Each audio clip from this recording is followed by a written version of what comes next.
Review Telugu Amazon prime వీడియోలో live streaming అవుతుంది, వెళ్ళి చూడండి. ఫ్యామిలీతో కూడా ఎంటర్టైన్మెంట్ చేయొచ్చు. కానీ 18+ అంటే మినిమం ఒక 16+ ఉన్నవారు మాత్రమే సినిమా అయితే చూడాలి. ఎందుకంటే ఇది బ్లడ్ అడిక్టివ్ మూవీ అనమాట. మీరు సినిమా చూస్తే మీకు అర్థమవుతుంది. అందరికీ జనాలంతా బ్లడ్ అడిక్టివ్ ఇచ్చి ఆ జనాలని ఇట్లా హింసిస్తూ ఉంటారు. అందులో మన హీరోయిన్కి కూడా ఇలా జరుగుతుంది అనమాట.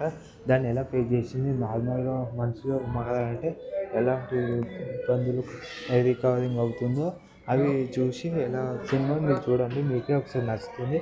అండ్ కొరియోగ్రఫీ అండ్ డైరెక్షన్ డిపార్ట్మెంట్లో సాంగ్ కానీ ఇంకా హీరోయిన్ వాళ్ళ అంటే ఇప్పుడు హీరో వాళ్ళ హీరోయిన్ ఉంటుంది కదా, అలా ఆమె ఎలా మోసం చేసింది మీ సినిమాలో చూసి తెలుసుకోవాలన్నమాట. ఓకేనా? లైక్ చేసి సబ్స్క్రైబ్. అమెజాన్ ప్రైమ్ వీడియోలో లైవ్ స్ట్రీమింగ్ అవుతుంది, వెళ్ళి చూడండి.